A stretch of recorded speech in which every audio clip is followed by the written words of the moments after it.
Okay, many of you have probably noticed a bit of a difference in the gear that I have on. I've got on some new headphones. I'm going to talk to you exactly why I've made the switch. And the person that I have on the show here with me today is partly responsible, mostly responsible for that major switch in my life. So, welcome to Simply Walk the Talk. Our bodies and minds adapt to what we do most of the time. If you want to change your body and mind, you must change what it is you do most of the time. This podcast explores all things health, wellness, fitness, lifestyle, and biohacking. Stay tuned as we explore various thoughts, methods, and experiences from a multitude of conversations between our interesting guests and experts through many fields of work. Sit back, relax, and enjoy the show. Simply walk the talk.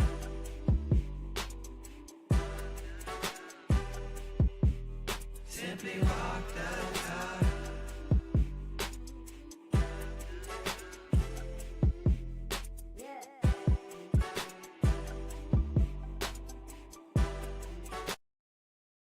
All right, so I just had the most amazing conversation with Dan from DefenderShield, and we were so jazzed and excited about all the things that we were talking about, and about some of the things we're going to be doing in the future when we're talking about it on the next show. I'm like, wait a minute, we've got to record again, because there was something you just brought up that I forgot to talk about, and so now it's going to live as a part of this episode. However, it's this piece that is the air tube, the actual tube part. I wanted to ask, is it plastic? Because, you know, I try to keep plastics out of my life as best as possible and things like that. And Dan just kind of casually went over it just now. He's like, even though we're not recording, I'll tell you the way we were able to get the sound to sound so good. Dan, can you please tell everyone what's it about? Yeah, it turns out we're chatting about the ear, and it's taking a year or so to develop it. And what we found was we went through plastics, different designs, acoustical chambers differently. And ultimately, we found the chamber that works. But it had to be in aluminum, not plastic. And that was the difference between what we do and high quality. There it is, folks. So if you have been quietly wondering, why has Josh got these weird looking headphones that are called air tubes and things like that? Well, we're going to talk all about it. Dan's going to go very deep with me. We're going to go on some tangents, but ultimately we're having a blast. So until next time, enjoy the show. Joshua, thanks so much for inviting me. I'm really excited about chatting with you today because I enjoy the area you live in, and I'm on the peripheral, and I'd love to chat and learn more about you, and maybe I can share stuff about me. Absolutely. Yeah, I would love to, you know, I sort of led in alluding to the fact that there's something different in what I'm wearing. And of course, if people are watching this, they can see that this doesn't look like your standard headphone set, or, you know, headphones, right? And you see the balls here, and you see the tubing here, and you see a little microphone and volume adjuster down here. And I swear I'm not doing this just to encourage people to come and watch the video, but I would say this is probably going to be one of those ones where you at least want to see some of what I'm talking about. And I'm wearing this essentially EMF protection, or no EMF headset, and they're called air tubes. I'd love to have you talk through why this is important, because let's face it, a lot of people have started to see this trend of celebrities and athletes starting to go back to the corded headphones. I want to talk about why that is, but I also want to talk about the difference between those that we're seeing versus those that most people are actually using day to day, including myself, until I made the switch. So let's dive into it. Wonderful. I'm going to start off a little bit by telling you a tiny bit of background of me, because it will relate to how we got here. I was in the Bell system as a Bell Labs and developing technologies and testing technologies to ensure the compatibility into these networks. And so I was very familiar with the electronic space, the electromagnetic space, the environment that is surrounding all these technologies around us today. And about 15, 20 years ago, my wife mentioned to my boys that you shouldn't have the laptop on your lap. She was a social worker. She didn't really know what it was, but I said, no, wait a minute. I understand this stuff. The power levels that are being transmitted out of a laptop certainly aren't sufficient to damage the human body. And then she sort of walked away, and I started thinking about it. And one of the things that I didn't ever do is look into the scientific world to see if that was legitimately true. Well, it turned out back then, after about 3 or 4 hours, we already knew that the male sperm could be up to 25% immobile. I didn't know that. None of us knew that, in my opinion. And so how could I be in an industry that I didn't understand the impacts of that technology? Fast forward to today, what I've done is created products, and I'm trying to help people understand why there may be a reason to have protection around the technologies around us today because of potential damages to the human body. And Absolutely. that's how come you have earbuds that have an acoustical coupling between your ears and your speakers that are outside and beyond your pineal gland, the and all the other frontal lobe organ that is basically potentially influenced by the emissions from our technologies. Mm. Okay, there's so many rabbit holes we can go down, and what I love about having you on so far is that, you seem to be very open to going down those rabbit holes. So for the viewer and the listener, if you're ready to take this ride, let's go. Where I would like to start, obviously, thank you for sharing the background because I do think it's very important and it's extremely interesting to me. And of course, we'll provide more detail in the show notes. What I would like to touch on is this thing that has become vilified, like the industry of 5G and EMF. When people hear that, you've got a big portion of people who are kind of like, yeah, this is crazy. The world is against us and blah, blah, blah. Right. And then you've got the other end of the spectrum where it's like, oh, come on. Like, this is all nonsense. And then you've got people that are somewhere in between. And I want to at least touch on it because I think there's a lot of EMFs, right? And I know you can touch on this even deeper than I can, but let's distinguish the fact of completely doing away with EMFs because there's native and non-native EMFs we know about, and then I want to touch on like the prevalence of so much radiation in today's world, right? So let's uncover all of the mystery around what's happening with us. That's a great idea. Um, so we've ha- if you go back 50 years ago, no, even back 20, 25 years ago, um, nobody walked around with cell phones. Nobody had laptops in their lap. Nobody had devices in their ears. It didn't exist. But back then, we know there was electromagnetic radiation. What is electromagnetic radiation? It's the literally the transmitting source that takes a cell phone connection and connects it to a cell tower. A signal that goes 5 miles, up to 5 miles. And then you have the wiring in your walls. That's different than the radio frequency connection I just mentioned. And it's about the alternating current in your walls that are emitting electromagnetic radiation. You concentrated on, so there's two types, and they fall into the non-ionizing space. And then you have the ionizing space, which is much faster, which is like X-rays. So everyone sort of thinks that X-rays are the only thing that can hurt you because it's ionized. Well, that's not true. We have thousands and thousands of studies that talk about non-ionizing radiation and its implications. So it's starting to become more and more concerning because of the evolution of technology approaching our human bodies. If you look at the standard that was created over 30 years ago for the radio signal that goes from your cell phone to your cell tower, the standard was created over 30 years ago.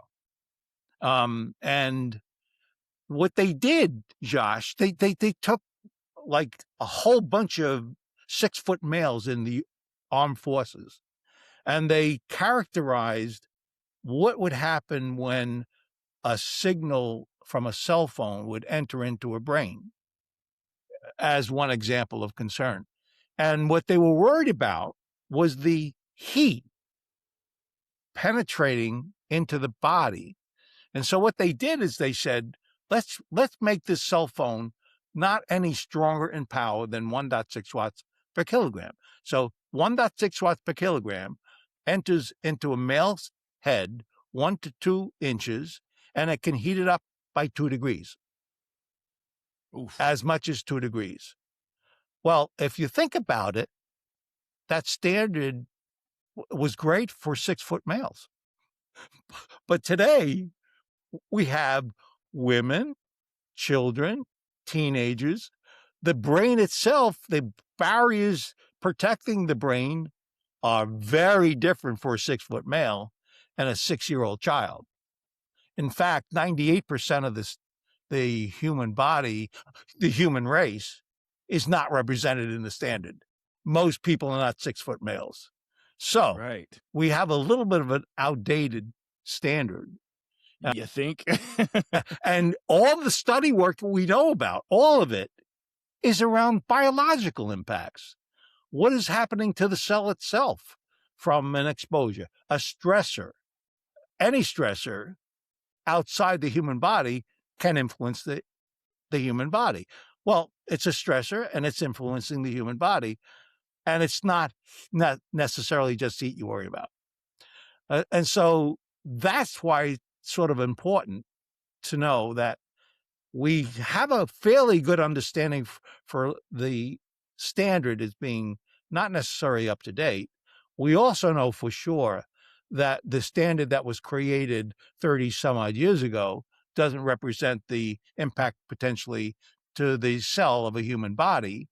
And we certainly know that a whole lot of people are being exposed and should be based on that standard.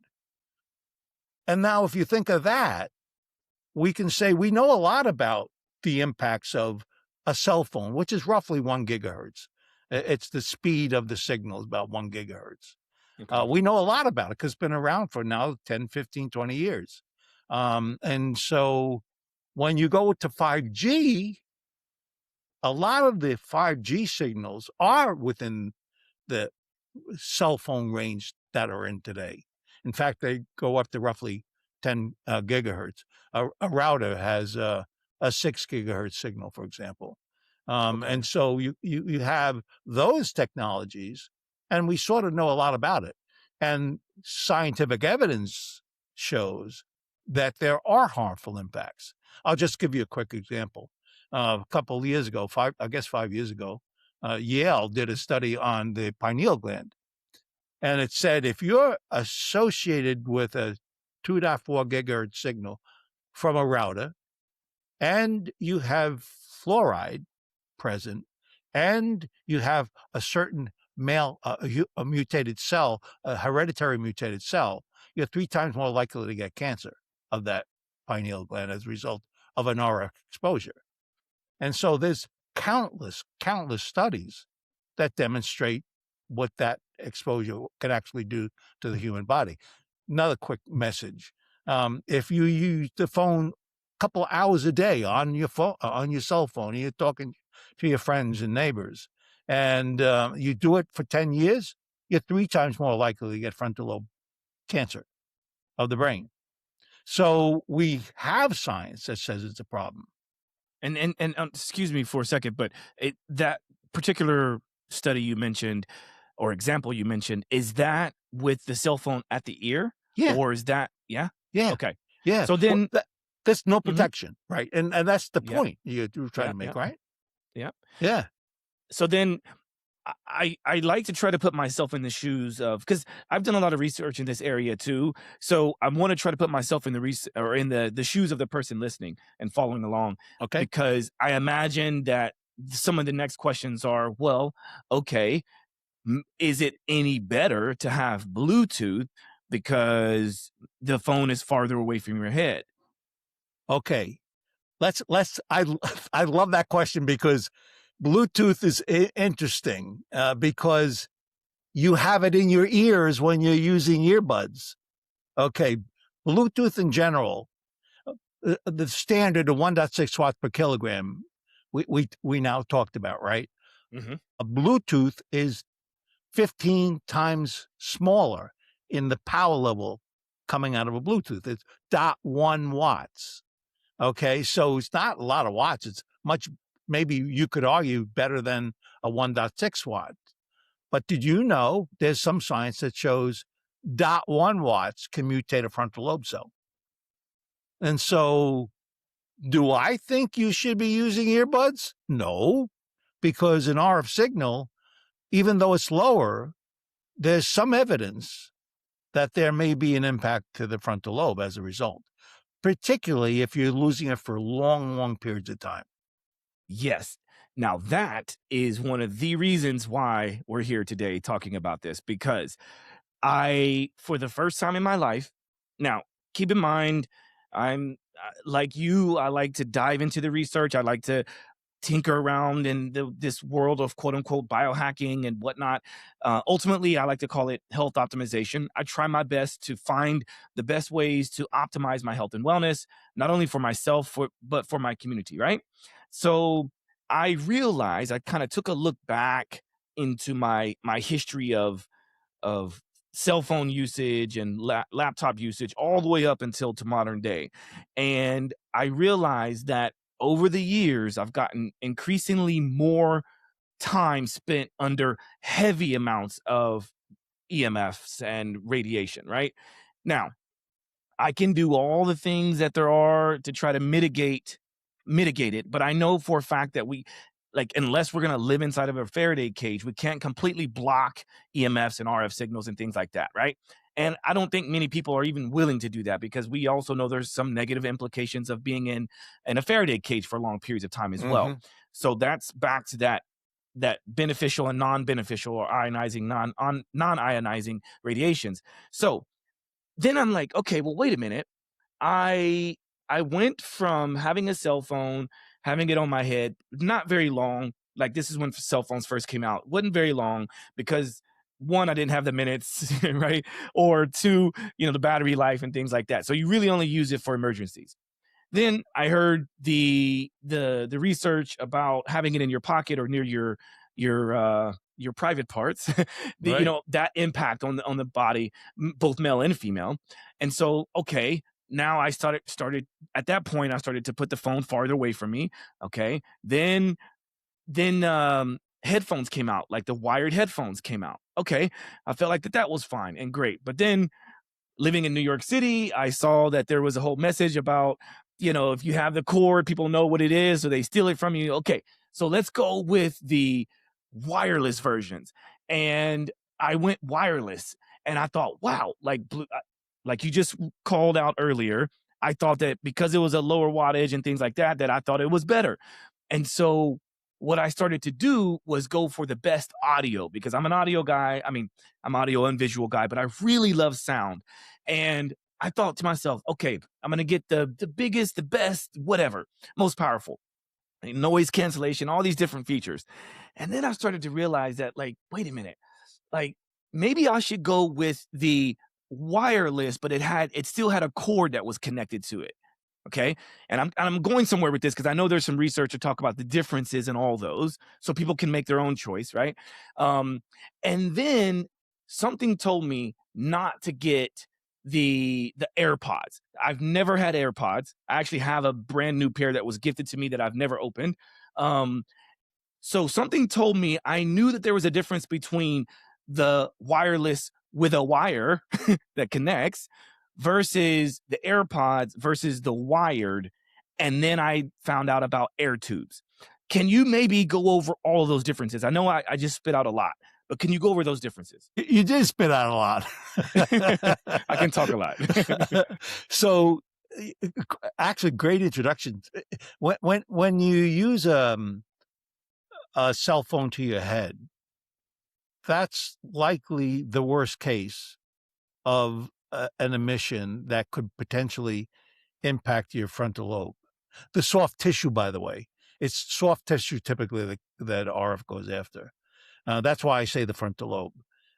And so if you put it in your hand and put it on speakerphone, that's pretty good. That's like best because you can move it away from you. You can still hear, but of course, so everyone else can hear too, which you don't really want. So we have something you run a wire through.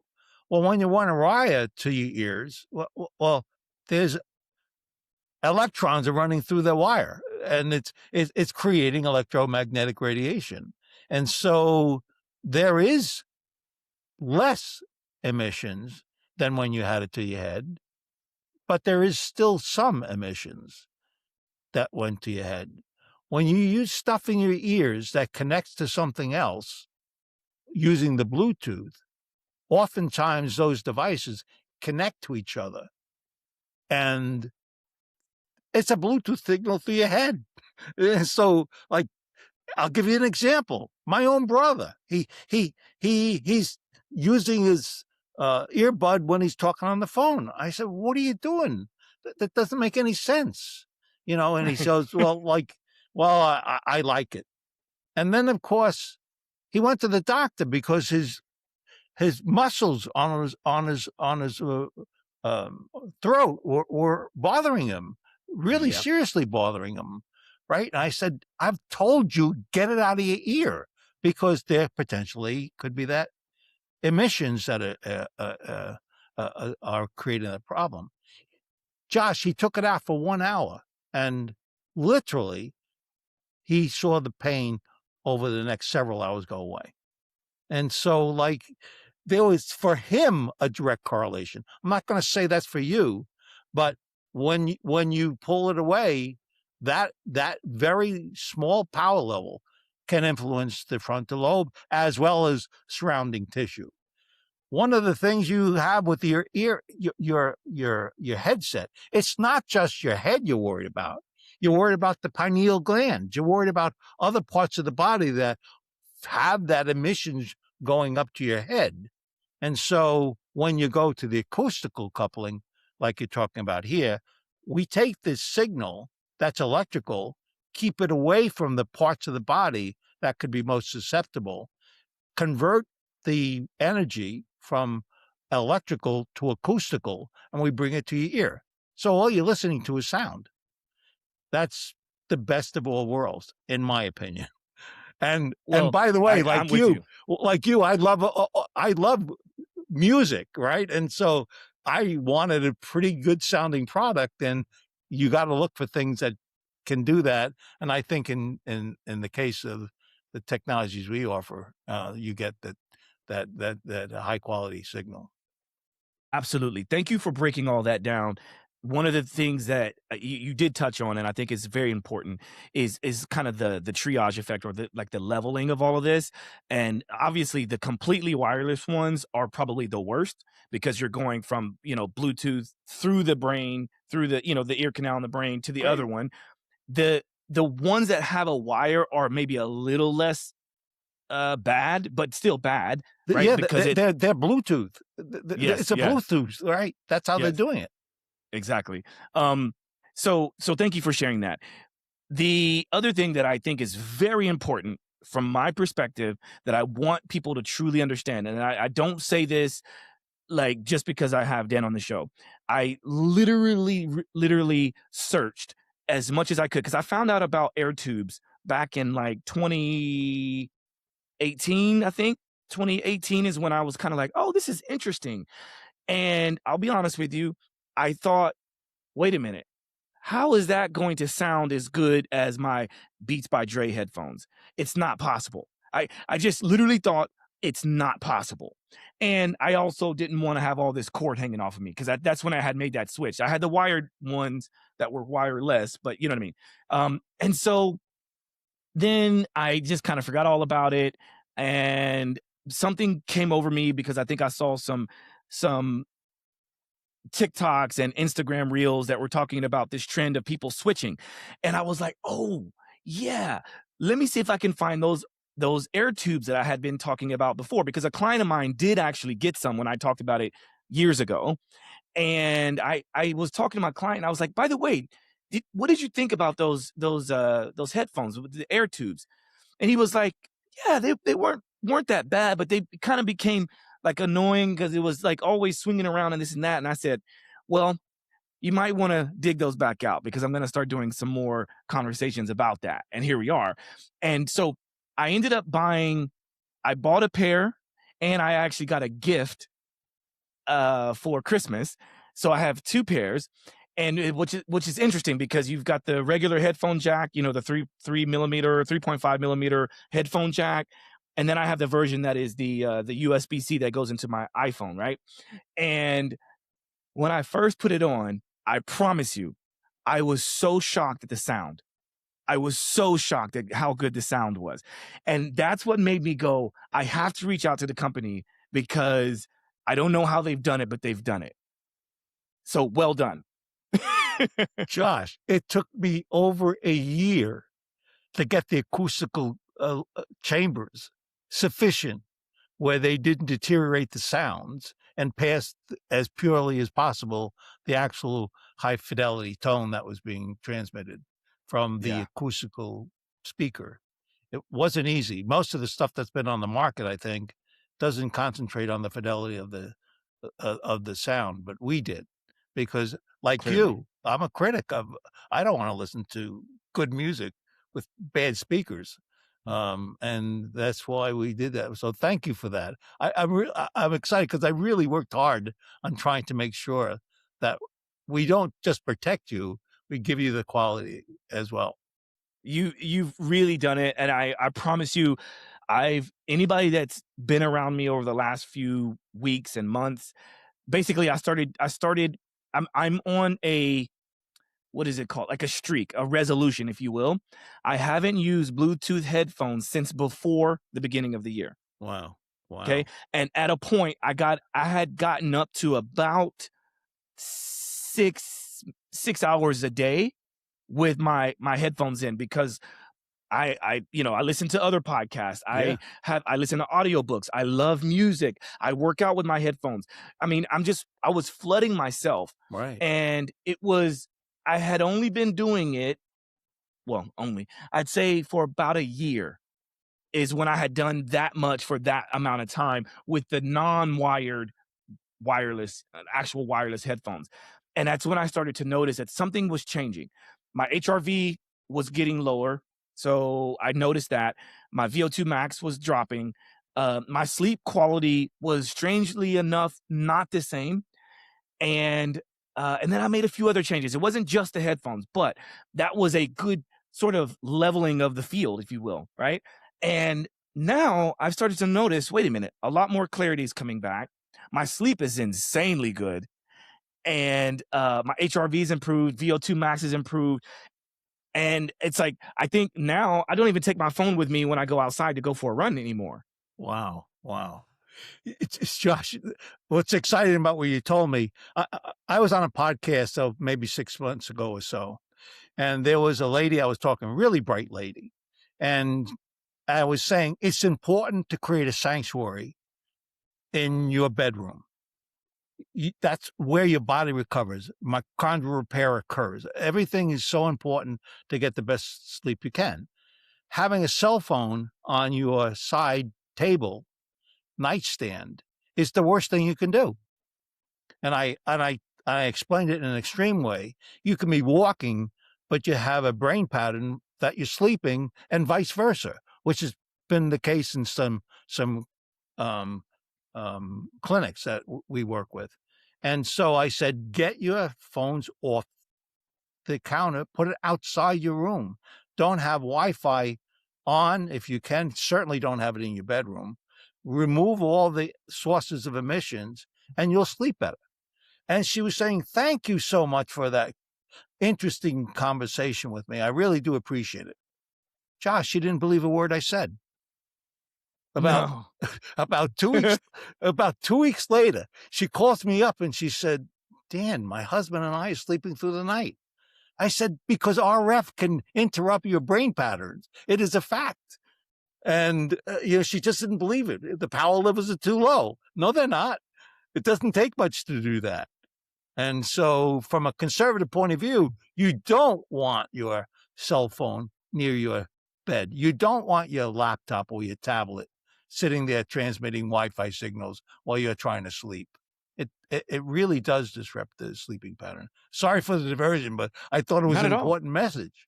No, I think it's very important. I'm glad you brought it up. And like we agreed, like we can go down rabbit holes because at the end of the day, we're trying to truly help. And I think it's storytelling and sharing our own experiences and the different testimonies that are out there that should help someone to maybe, if we help one person to make the switch to have a similar story, bravo to us, right? Right. What I would love to touch on now, since you brought that up, is so obviously what people are hearing is get all of the stuff out, right? But then there's people that are going to go, well, it's not possible. I'm not doing it. My wife's not blah. They obviously right now don't understand the implications and the value of doing so. So what are some ways that we could sort of mitigate and to try to start seeing some level of impact so that then you can make bigger changes? One example I'll give that I do is I like to listen to binaural frequencies at night. And there's this company that I'm doing some work with called Solodome. And Solotones, they have this app called Solotones. And it was interesting because now that I'm starting to use no Bluetooth headphones and I'm trying to reduce all the emissions, I thought, okay, well, how can I still benefit from using that, like the vibrations and the sounds to help me through all these different processes, but reduce my EMFs. So what I decided to do was get one of those Faraday pouches for my phone. I have a wired connection to a portable speaker, right? And then that portable speaker is far enough away. So the pouch, doesn't allow for anything to come through. The wire then goes to the speaker. Yes, there's a speaker that is a portable speaker that is wireless, but I put it far away, right? I also have I'm very big on grounding and earthing, so I have earthing sheets. So I try to do my best to make sure my body is prepared and more resilient. But I found that has made a big change just doing that. Yeah. Right? I haven't stopped the Wi-Fi. I mean, I probably could. That could be the next step. But I want to make sure people are coming away thinking there are some steps to be made. Yeah. Well, my house is wired with Ethernet. I try to eliminate all exposures relative to a Wi-Fi signal in the room by using Ethernet.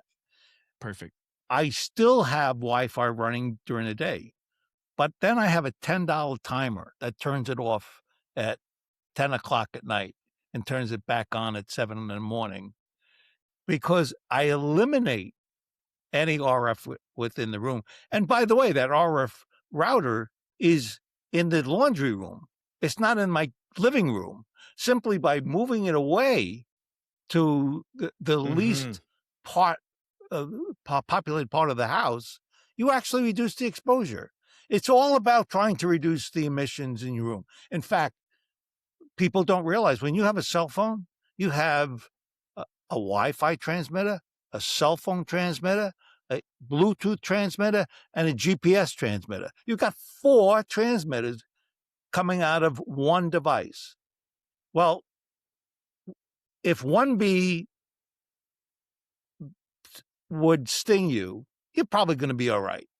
But when you have 1,000 of those bees in that room, now it becomes questionable if you'll live if you all get stung, right?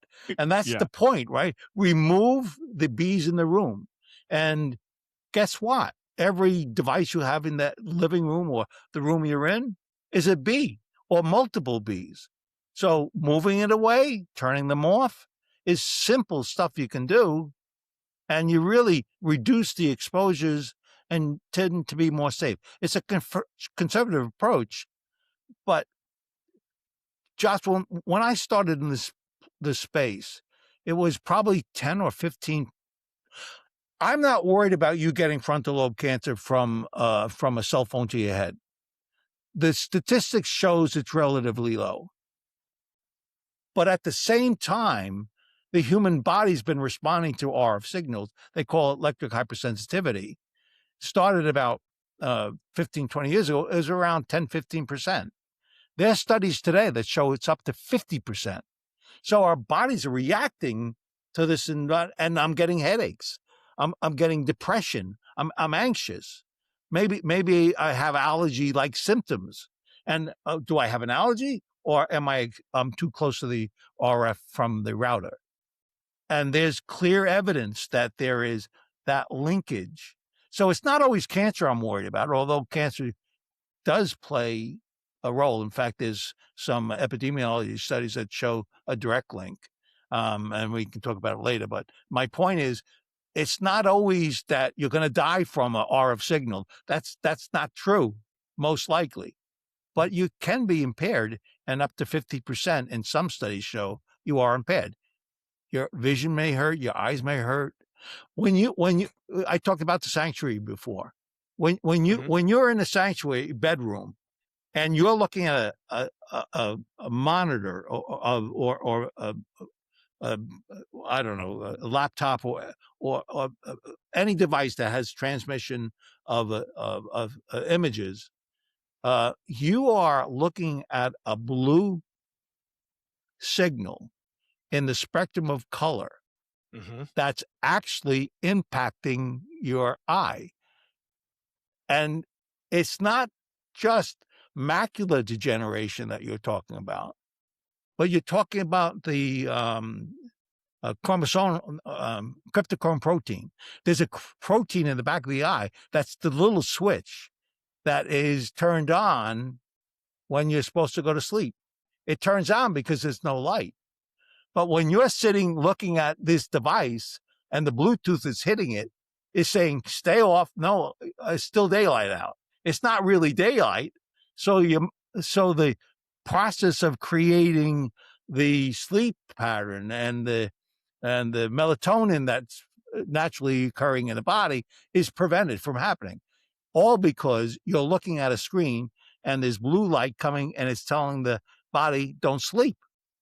That's why when you talk about sanctuaries, you talk about sanctuaries that take that away at least an hour before you want to sleep, because it's interfering with your body. And there is premature macular degeneration studies that show when you're looking at these images, there is the potential for degraded back end of the eye. And so you got to be careful about that. Yeah, and I think it's also important to realize that there's people that are obviously much more sensitive to this. You mentioned it earlier, and then there's people who are much more resilient to this. At the end of the day, we just need to become more aware, and it's not about believing what Dan is saying, believing what Josh is saying, or what your favorite influencer is saying, but it is about understanding what's happening in your body. And when it's harder for your body to actually process because there's so much information and so much noise and so much radiation coming in at us, it's hard to truly process what's what. So absolutely. You know, and I'm sure as in the space you live, you think about oxidative stress, right? Oxidative stress is an imbalance of free radicals with antioxidants, and the end result is oxygen derivation. That's not even the tip of the iceberg of what's happening.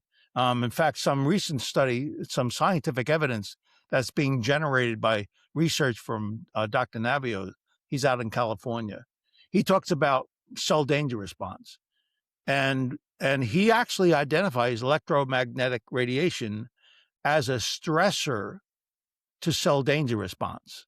And so if you look at his study work, he talks about the cell itself says, nope, I'm not talking to anybody anymore. I'm in trying to protect myself mode right now. And so I'm going to not function like I should be. And then, by the way, if you don't take that stressor away from me, I'm not going to recover from that state. And so all of a sudden, your body is being exposed to stressors worse and worse over time. And it's becoming harder and harder to recover. I talk about resilience all the time. Some of the things. So when you have electrohypersensitivity, it's highly likely you have elevated DevC in your stomach. Bacterium that is dangerous at high levels, and it's consistently found in at least some clinics that we work with that there is correlation to the definition of electrohypersensitive to elevated DefC. So, in other words, when you have there's more bugs in the stomach than there are cells in the body.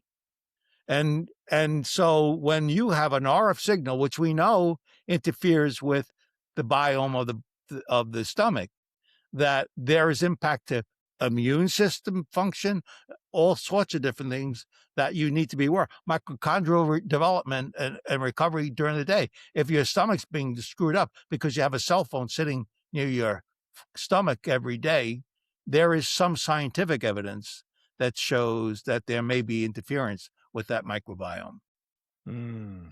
Wow. There's there's so much. And I want to I want to make sure that we give people some hope, because there is some hope here. Right? Wait a minute. Josh, you and Please. me, we're not going to go to the moon to run away from the emission. It doesn't make sense. Well, maybe we will. maybe we will. Maybe we will. So, I mean, it's all about managing your environment. In fact, the way I think about it is you're the architect of your environment. No one else is. The government's not going to tell you what to do necessarily and be accurate, because their standards are 30 years old. So you can't rely on others to sort of framework where you want to live in your life and the style that you want to live. And so that's why precautionary measures and everything we do makes sense, including trying to understand if electromagnetic radiation is interfering with your life. Absolutely. Now, this is why I wanted to sort of use this as a segue into this next bit, because I wanted to make sure people understand that there's a load of products. And I know part of your story is that, it started with the shielding of the laptop and with the heat and the radiation, and then it developed into so much more here. But just for the person that is only listening, what I have here on the screen is I'm at DefenderShield.com, which is the website you can find out most everything we're talking about today. And you've got the EMF radiation-free earbuds, you've got the laptop shields, you've got the headphones that I'm wearing right now, which are the over-the-ear version. You've got I'm also holding up, I don't know if people can see this because it's on the small screen right now, but let me actually take that off. I have I'm showing the usual version that I'm using when I'm not doing a podcast. So this is also air tubes, and it's got what did you call this part here that keeps it away from the body, or the acoustical coupling? The acoustical coupling. Yeah, between the speaker, that's a speaker on the bottom, and then you have speakers here. Yeah, on the bottom. Yeah, above that, slightly above that. Those two pieces. Yeah, those are the speakers, and we convert the energy into audio, and that's where it occurs. That's where it occurs. So this should bring up a question for the person that just, saw us go over that or heard me talk about that and have you explain it. So this is the difference between DefenderShield air tubes versus your regular wired headphones. Yeah, that is because of what you mentioned earlier, right? There is EMFs, or there's some sort of signal that is still going through the wire. So this just stops it just below the most important bits. Right. Yeah. Exactly. That's where you want to stop it. You don't want exposure. And as I said, the 2.4 gigahertz can mutate, and a mutated cell can can actually put you 3 times more likely for a cancer in some studies that were done by Yale. But again, this is not about a conversation about you should be worried, because I don't believe that's true. In fact, Josh, you don't have to buy anything from me, and you're safe if you're taking away the stressors that are around you in your personal environment. Well That's said. sort of the message. Well said. I think that's beautifully put. What do you think is so? I see. I mean, I just showed one page, right, of your products. What tends to be the biggest sort of? What are your best sellers, or what are the things that people are coming to you the most about? Because I will say this: I have, not only do I have the headphones as you see and the ones that I showed, but I also have the eye masks and I also have the blanket. So, but I'm showing here on the screen again. Here's a EMF radiation protection scarf wrap scarf. They've got beanies. You also have blue light blocking lenses. I'm currently wearing some as well. Here's the mask, the sleep mask that I was talking about, which these are awesome. My client is the one that put me onto this, and I was like, ooh, I didn't realize they even had that. Hey, Josh, the ear. I got to talk about the eyes. Please. We created the mask because that's a path to the brain like no other. So when you have a RF signal, even the ambient in the room coming from a router next door to you, it at night can pass through to your brain. And we have at least one clinic, a sleep expert, that they quiet the brain. You can literally see with the HRV that the brain is calming down as a result of that. That it's really a shielding inside the mask. But you asked me what's the most Popular or popular. It's the yeah. earbuds. Believe it or not, people really love Really? the earbuds. But Wow. but we also have a very large sell with the cell phones. I'll tell you the story about the cell phones. We had Please. developed a defender, a, a tablet, something to protect the groin area of the user. And the reason why is because of the 25%, up to 25% I mentioned to you. And Mhm. then about 9 months, a year later, I was reading an article about these parents who bought a cell phone for their daughter, a healthy woman, and they want the cell phone she began using, and about a year and a half later, she passed away with from frontal lobe cancer. Uh, Oh, Extremely aggressive, and that really upset me because I knew that the technologies that we had developed would prevent anything from passing through, and that all I needed to do is find a way of putting this into a cell phone and put a barrier between the cell phone itself and the user, and that won't happen. It was really almost a personal reason why I did it, because it for some can be serious. Now, I'm not saying that's why she passed away, but there's that potential, particularly when you're heavy users. And so we have a lot of interest in that. And the blankets too. Believe it or not, athletes are using our blanket when they travel on a plane. yeah. Why? Because there's Yeah. RF all over the place. Of You have course. a lot of emissions around you, in and outside the cabin. So they're using that, and they're using the mask. So just an I interesting thought. I think the blankets are very clutch because especially for someone like me that travels a lot, like I'm always on planes, I'm always being exposed to, and it's not even just the planes, but like what happens like while you're on the plane, what happens when you get like to the next destination. You know, you're going into a hotel usually, and you don't know what their situation is. So it's like it's almost nice to just have this as your security blanket. and I love that you guys are really good with having the bamboo cotton blend, which is also very important for me. You know, like I want to make sure that whatever I put against my body not only is healthful from the electromagnetic frequency and field perspective, but also from like a eco-friendly, sustainable, healthy perspective for the skin, right? So yeah, this is really really nice. Like I have this, and I have the sleep mask, and I have the different types of the headphones. Hey, just because you are interested in grounding, you'll recognize what I'm about to say. That's a Hmm. floating ground. It's Aha. more than just a barrier. It becomes a floating ground. Why is that important?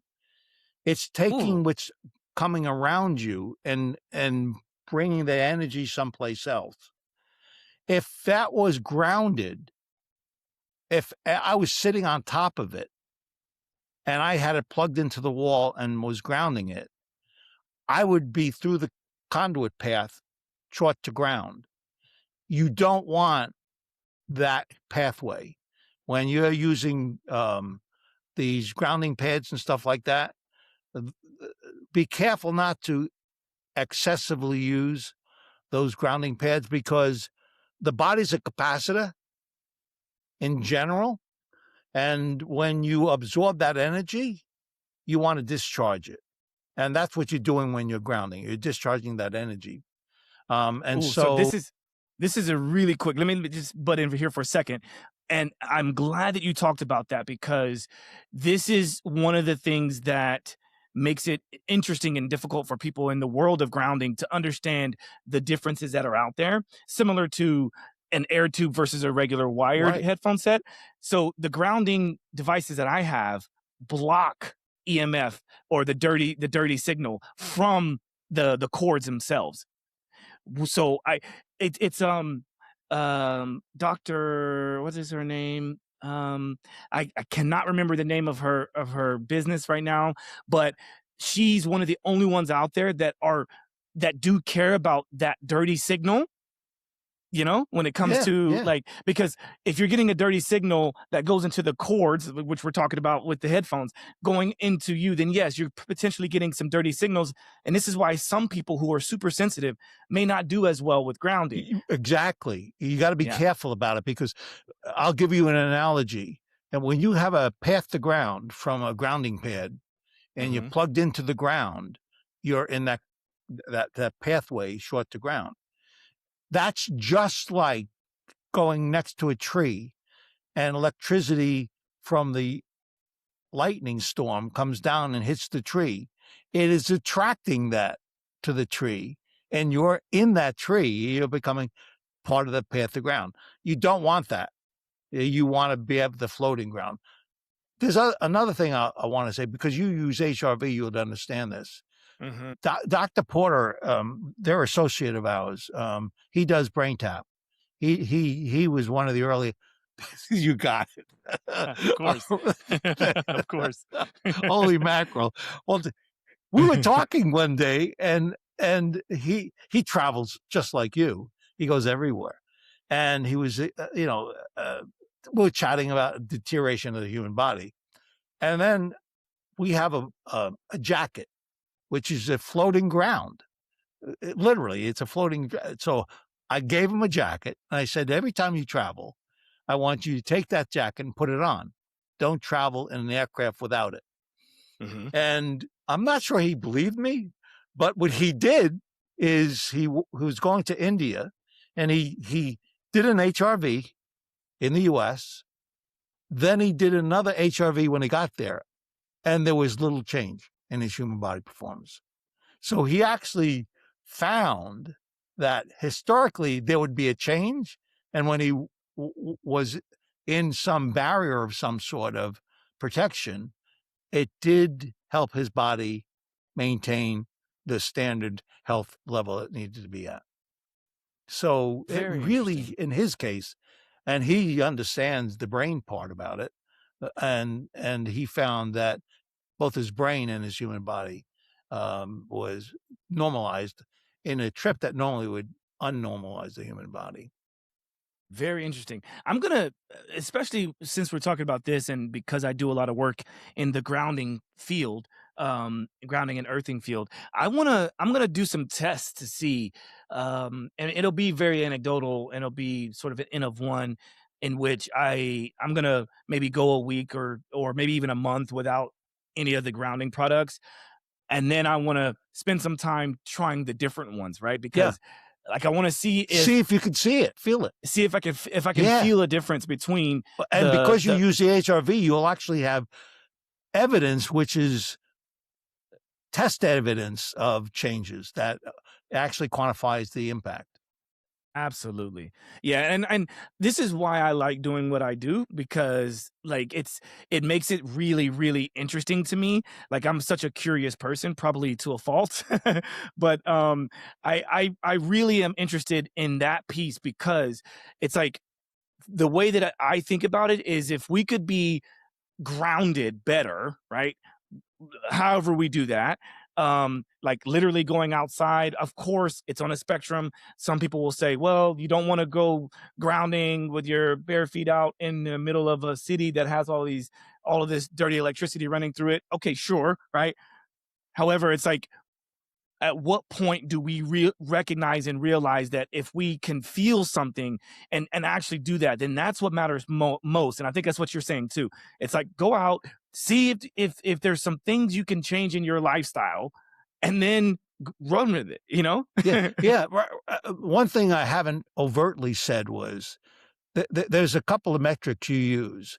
Time and distance as being primary. Hmm. When you use something that's very, very close to you and you only use it for a really short duration of time, you'll live forever. It's when you take that time window and you extend it longer and longer and longer, that allows your body to respond maybe worse and worse and worse in time as a result of that time domain. The other is Hmm. distance. If you have a cell phone to your head, that's the maximum that you'd likely be concerned about. If you take it 1 to 2 foot away, 80% of that 1.6 watts per kilogram power level drops. By 4%, it's in the 90s, simply by taking devices and moving away from you just by 4 foot or more. You get pretty safe. So that conservative adjustment of a cell phone, well, I'm not using it anymore, let me put it over here away from me a little bit, is like fixing a lot of the potential problems you may have as a result of exposures. This is so fascinating. I love all this stuff. Um, let's Before we wrap, let's talk about, like, is there anything else that you have on the horizon? Because again, I want to direct people to the website and make sure that they get all the information they want and need. You have books, you've got stuff for kids, you've got all kinds of things. It's a very in-depth website, and I definitely want to mention that I will list in the show note the fact that you guys have been generous enough to give a discount for our community. But where can people, well, first of all, not even before we go there, is there anything else that we should touch on that you feel like can't wait until we see each other again? Yeah. One of the things that no one knows what we do is in developing the shielding itself. One of the things that, because of my technical background, one of the things I began realizing is the technologies that we incorporate in our devices is not off the shelf. Now, we started with off the shelf, but it took multiple layers of materials to do it. But we're now generating materials that the average laboratories can't test.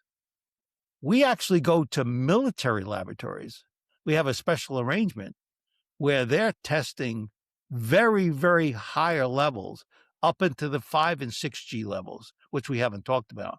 But that's up to the terahertz space. So it's Mm. really very broad. And for us to be able to provide the protection, we spend a lot of time trying to make sure that we have the best in class that you can possibly have. And we know that technologies that existed 5 years ago did not shield the higher levels that we see today. And so one of the things that we've really done and continue to do is test technologies, which we're introducing into our products as we speak. And we go up to 120 gigahertz. And the only reason we don't go higher is because we can't test it. But I believe it's Wow. actually tested higher. We're really working to make sure that as the industry changes and evolves, we actually provide the protection for the devices that we're using. That's impressive. Well done. Well, I thank mean, you. like, what else are you guys working on? Do you have anything else that you're able to talk about right now, or is it kind Yeah. of business as Well, usual? we have um, we've been able to create um, rigid shielding up to 120 gigahertz. As I mentioned, we actually have flexible material under development, which was a more difficult scientific problem, which we're developing um, for other applications of products that others may be able to use in the future that they can't today because it's not flexible. So I'm excited about that personally because we claim to be the best in the marketplace because of the educational side of what we do as well as the technology side of what we do. But if we don't do that, we're not meeting up to our own standards, and that's why we keep on pushing the shielding technologies as we do.